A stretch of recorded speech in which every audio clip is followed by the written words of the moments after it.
Hello viewers, நான் இன்றைக்கி Sunday special என்ன பண்ண போகிறேன்னா மீன் குழம்பு தான் வைக்க போகிறேன். முதல்ல நான் புளியை ஊற போட்டுக்கிறேன். ரசத்துக்கும் மீன் குழம்புக்கும் சேர்த்து புளி ஊற போட்டேன்.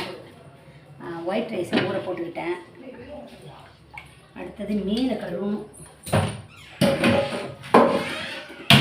மீன் கழுவ சட்டி எடுத்துகிட்டு வாங்க. சட்டியில் தான் மீன் குழம்பு வைக்கணும் எப்போவுமே.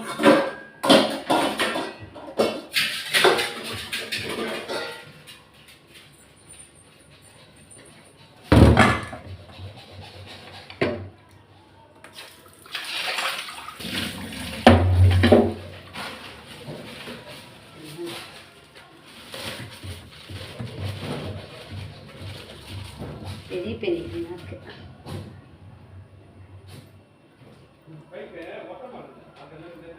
நல்லா பெருசாக இருக்குது. இது மேலே உப்பு, கல் உப்பு, மஞ்சத்தூள் போட்டு வாஷ் பண்ணிப்போம்.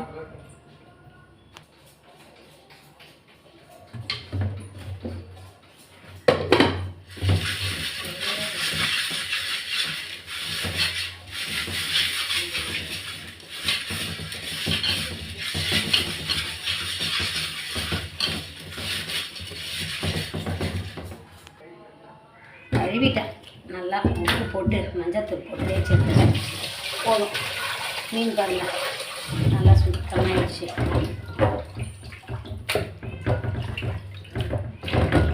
மீன் தான் ரொம்பலாம் செய்யல. Sunday special.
இந்த மீன் வந்து கரையாமல் இருக்கணும்னா அந்த கடுகு இருக்குது பார்த்தீங்களா, அந்த கடுகை அரைச்சி இது மேலே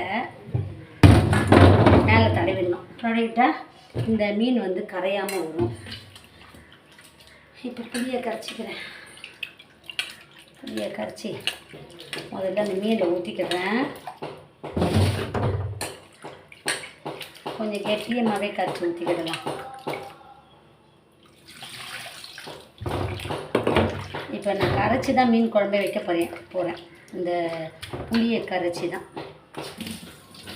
கரைச்சி விட்ட மீன் குழம்பு எப்படி செய்யறதுன்றதை பார்ப்போம்.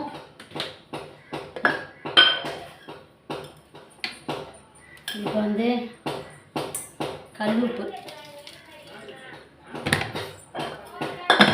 போட்டுக்கிட்டேன்னா இப்போ இதில் ஊறட்டும். இது நல்லா தேய்ச்சாச்சு. கொஞ்சமாக காரம், புளிப்பு, உப்பு எல்லாம் இறங்கட்டும். இப்போ அதுக்குள்ளே நான் வந்து புளியை கரைச்சி வச்சுக்கிறேன். இது ஒரு ஓரமாக இருக்கட்டும். இப்போ வந்து நான் சட்டியில் புளியை கரைச்சி வச்சுக்கிறேன்.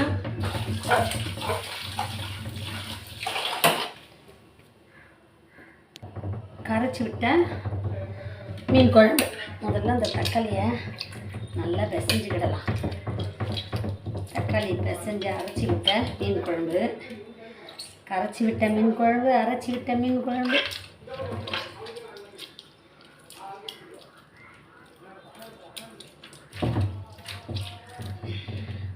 ரெண்டு பச்சை மிளகா, கருவேப்பிலை, இன்னும் ஒரு தக்காளியும் போட்டு காய்ச்சி விட்டு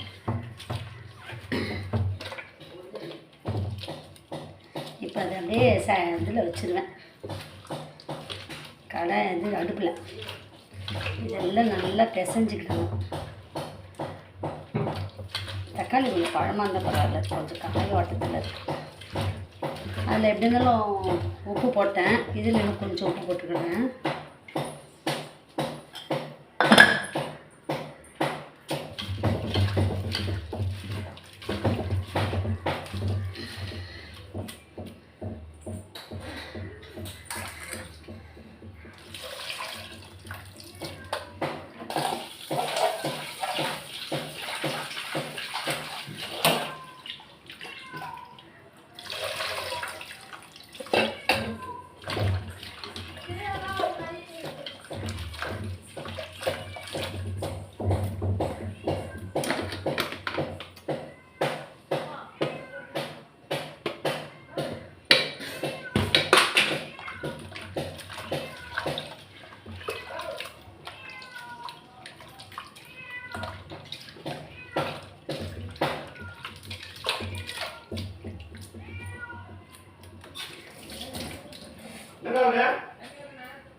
இப்போ இது அடுப்பில் அப்படியே ஆன் பண்ணிக்கலாம்.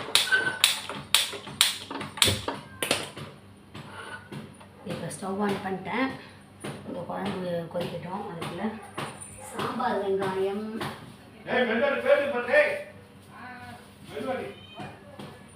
வெங்காயம், இதை இவ்வளவோ தோல் உரித்து எடுத்துக்க போகிறேன். தோல் உரித்து இதை வந்து மிக்ஸி ஜாரில் போட்டு அரைச்சி எடுத்துகிட்டு வரேன்.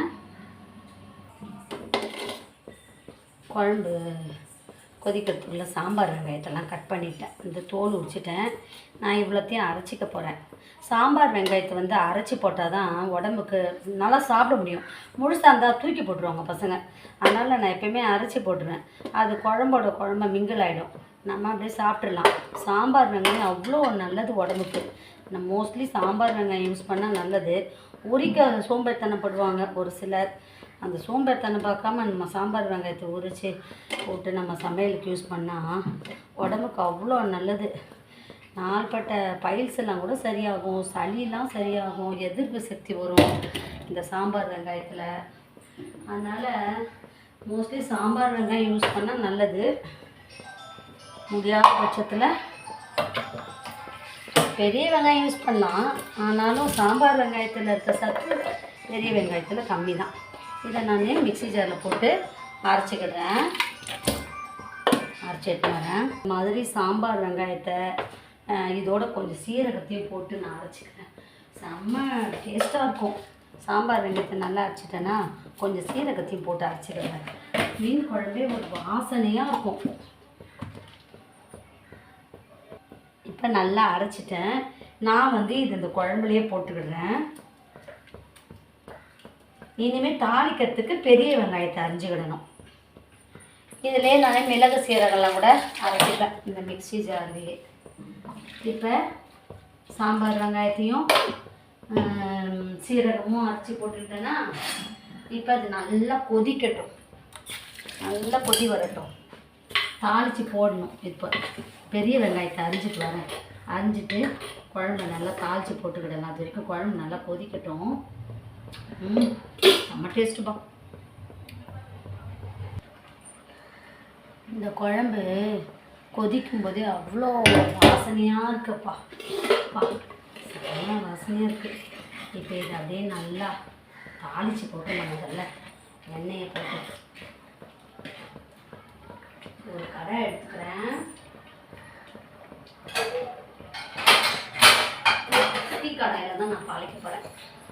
இப்போ ரசம் வைக்கணும். சண்டே ஸ்பெஷல் நிறைய செய்துக்கிட்டே இருக்கலாம்.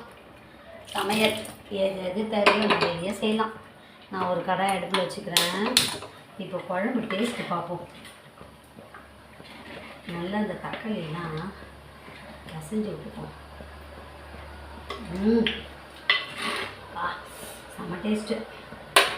கடாய் சூடாகட்டும். எண்ணெய் வேறு சூடாயிடுச்சு. கடுகு, வெங்காயம், கருவேப்பிலை,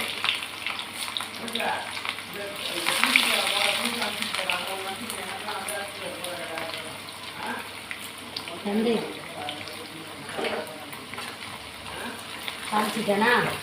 இப்போ இதை வந்து இந்த குழம்புல ஊற்றிக்கிட்டேன். கொஞ்சம் பொன்னிறமாக வரட்டும்.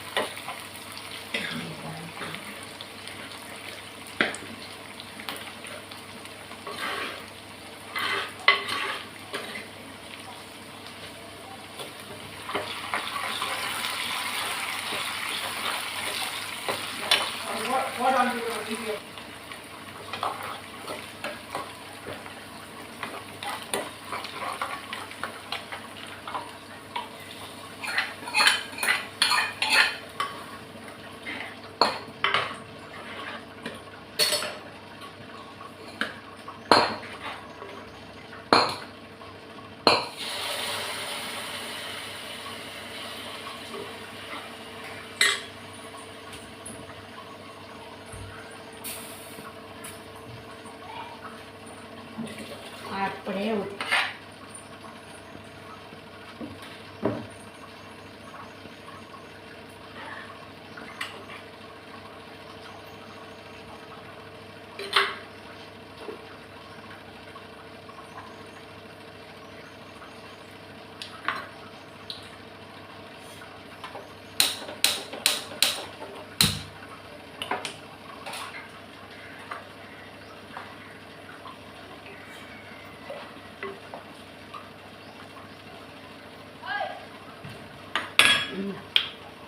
ஒரு அடுப்பில் ஒயிட் ரைஸ். இப்போ மீன் குழம்பு வச்சுட்டேன். அடுத்தது எக்கு முட்டை கிரேவி பண்ணலாமான்னு பார்க்குறேன். முட்டை வேக வைக்கணும், ரசம் வைக்கணும். செம்ம டேஸ்ட் மீன் குழம்பு. ஆனால் கொதி வரட்டும், கொதிச்சா தான் நல்லாயிருக்கும். மீன் வந்து உடையாது. ஏன்னா நம்ம இந்த மீனை வந்து புளியில் தான் ஊற வச்சுருக்கேன், அதனால் நல்லாயிருக்கும், உடையாது. சாலை மீன் வந்து நெய் மாதிரியே இருக்கும் குழம்பு, அப்படியே தேனாட்டும் இருக்கும், நெய்யாக இருக்கும். அப்பா செம்ம டேஸ்ட்டு, அல்டிமேட். இப்படியே நம்ம ஸ்டவ் ஆஃப் பண்ணிடலாம். சுவையான கரைச்சி விட்ட மீன் குழம்பு தயார். மீன் குழம்பு ரெடி, ஒயிட் ரைஸ் ரெடி. முட்டை வேக போட்டிருக்கேன், கொஞ்சம் கல் உப்பு போட்டு வேக போட்டிருக்கேன், தோல் வந்து ஈஸியாக உடைக்கிறதுக்கு வரும். இப்போ வந்து நான் ரசம் வைக்க போகிறேன்.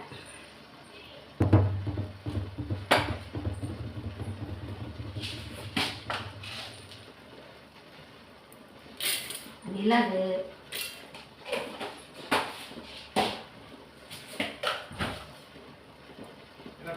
சீரகம்,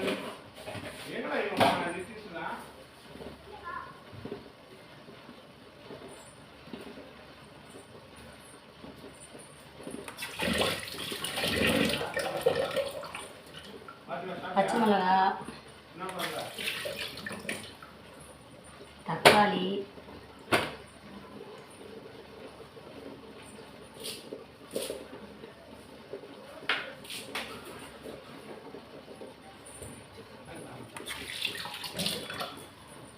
கருவேப்பிலை,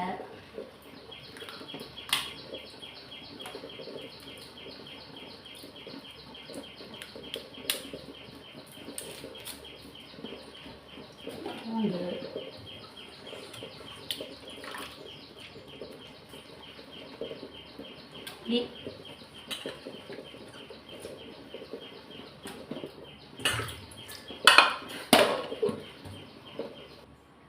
முட்டை வெந்துருச்சு. ரசம் வைக்க போகிறேன்.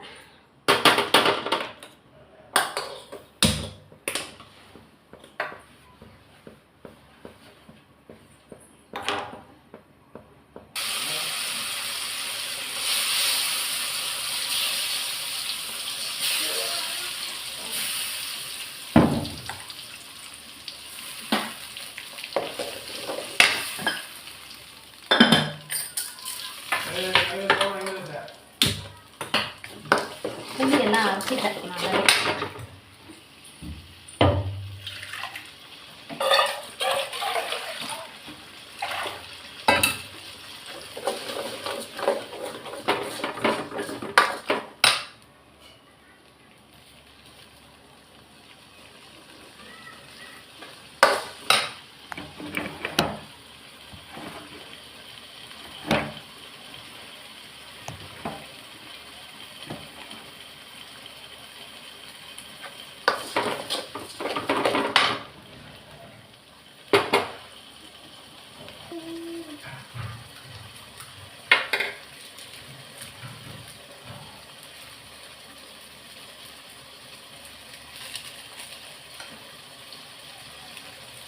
பெருங்காயத்தூள் வேறு வாங்கணும், கொஞ்சம் தான் இருக்குது.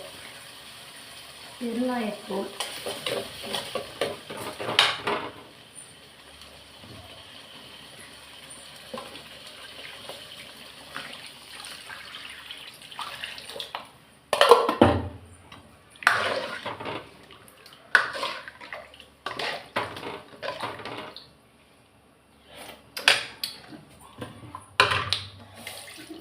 புளியும் வேஸ்ட்டாக போட்டு அரைச்சாச்சு. அரைச்ச புளி ரசம்.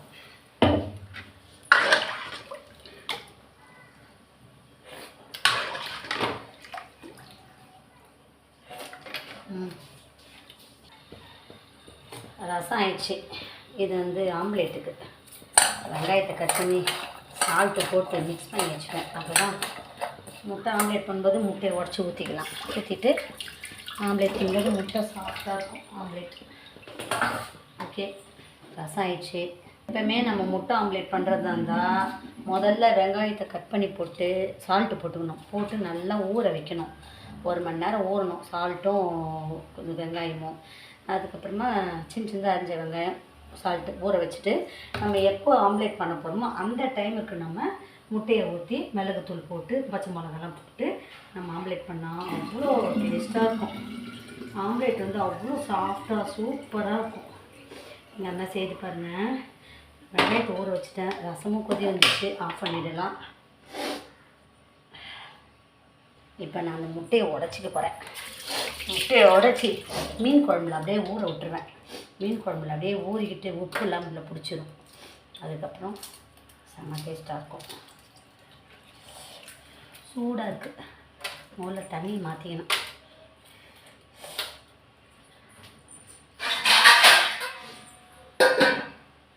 தண்ணி கீழே ஊற்றிட்டு வரேன்.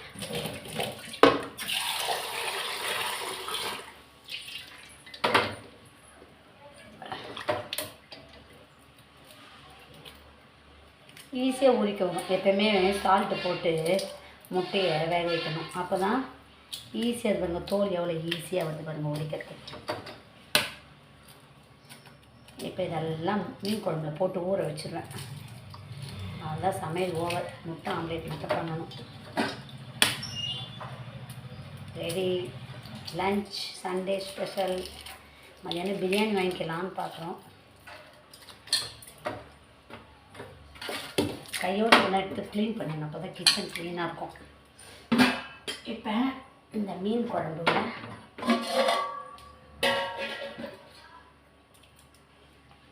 போட்டோன்னா சூப்பராக இருக்கும்.